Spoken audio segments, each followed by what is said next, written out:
1400 صحاب کے ساتھ حضور عمرے کے لیے تشریف لاتے ہیں. کفار مکہ کھڑے ہو گئے کہ ہم عمرہ نہیں کرنے دیں گے، لڑائی ہوگی. حضرت عثمان غنی رضی اللہ تعالیٰ عنہ کو بھیجا کہ ہم عمرہ کر کے واپس چلے جائیں گے، کوئی لڑائی کا ارادہ نہیں ہے. انہوں نے کہا یہ نہیں ہوگا. عثمان آپ آئے ہو تو طواف بیت اللہ کرنا چاہو تو کر سکتے ہو. کہا نہیں، یہ تو نہیں ہو سکتا کہ حضور کے بغیر میں طواف کروں. خیر صلح حدیبیہ کا موقع آیا تو عروہ بن مسعود کی قیادت میں قریش مکہ نے مذاکرات کیے حضور علیہ السلام سے، تو ایک صلح نامہ طے پا گیا.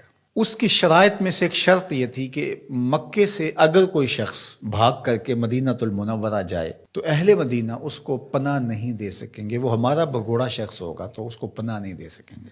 اور اگر کوئی شخص مدینہ المنورہ سے مکہ واپس آنا چاہے تو اہل مکہ اس کو پناہ دینے کے مجاز ہوں گے.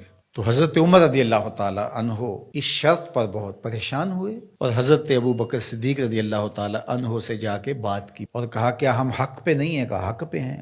حضور اللہ کے سچے رسول نہیں ہیں؟ کہا حضور اللہ کے سچے رسول ہیں. تو کہا 1400 کی تعداد معقول ہے، پھر ہم دب کے صلح کیوں کریں؟ صلح کی شرائط برابر کی ہونی چاہیے.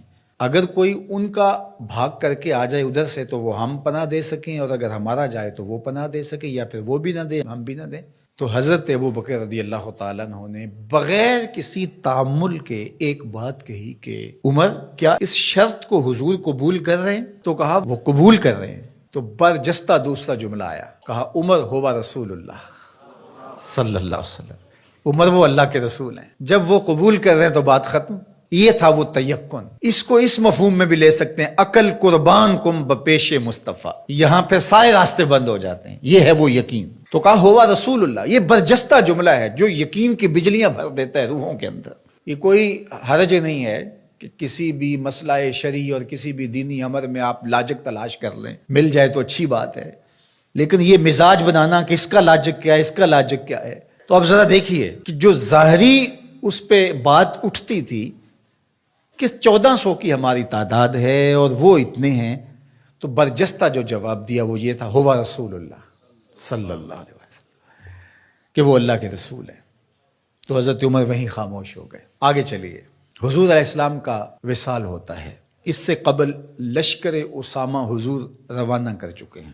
17-18 سال عمر تھی تو ان کی قیادت کے اندر حضور نے ایک لشکر تیار کیا. تو یہ لشکر ابھی جرف کے مقام پہ پہنچا تھا کہ حضور کا وصال ہو گیا. خبر پہنچ گئی تو اب حضرت اسامہ کیسے بڑھ سکتے تھے، واپس آ گئے. تو تدفین کے بعد حضرت سیدنا ابو بکر صدیق رضی اللہ تعالی عنہ جو کہ خلیفہ بنا دیے گئے تھے، انہوں نے جو حکم جاری کیا وہ یہ تھا کہ اسامہ بن زید اپنے ہدف پہ دوبارہ روانہ ہوں. تو صحابہ نے کہا کہ بڑے بڑے جنگی ماہرین اس لشکر کے ساتھ ہیں، تو پیچھے سے اگر حملہ ہو گیا تو یہ نقصان کا سبب اور ذریعہ بن سکتا ہے. لہٰذا حکمت یہ ہے کہ اس لشکر کو ابھی کچھ دیر کے لیے روک لیا جائے. تو میں نے یقین کی بات سیدنا صدیق اکبر کے حوالے سے آپ کے سامنے رکھنا شروع کی ہے.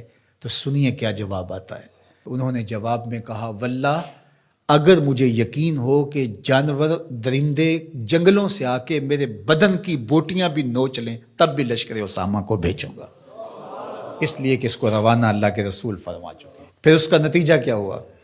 جو قبائل پر تول رہے تھے حضور کے وصال کی وجہ سے، جن کے کچھ حوصلے بڑے تھے، انہوں نے سوچا ان کا کتنا سسٹم مضبوط ہے کہ یہ ان حالات کے اندر بھی لشکر کو روانہ کرنے کی پوزیشن میں ہے. اور جدھر لشکر گیا انہیں یہ خبر پہلے پہنچ گئی کہ حضور علیہ السلام کا وصال ہو گیا، لیکن انہوں نے سوچا کہ ان حالات کے اندر بھی لشکر حملہ آور ہو رہا ہے ہمارے اوپر، تو اس کا مطلب ہے یہ کتنے مضبوط ہو گئے ہوئے ہیں. تو لشکر بھی کامیاب اور بامراد مظفر ہو کر کے واپس پلٹا، اور کسی کو مدینہ المنورہ کی طرف میلی آنکھ سے نظر اٹھا کے دیکھنے کی ہمت بھی نہ پڑی. یہ سیدنا صدیق اکبر رضی اللہ تعالی عنہ کے یقین کا، اعتماد کا، بھروسے کا، اور حضور علیہ الصلوۃ والسلام کی ذات پر ان کا جو اذعان و یقین تھا اس کا نتیجہ تھا. تو یقین کی کائنات کا اگر کسی نے شہنشاہ دیکھنا ہے تو وہ ابو بکر صدیق رضی اللہ تعالی عنہ کو دیکھے.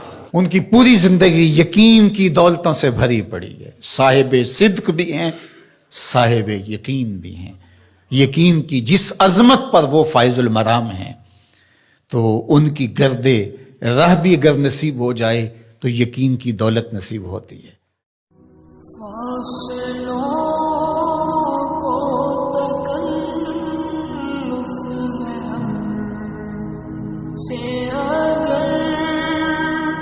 ہم بھی میں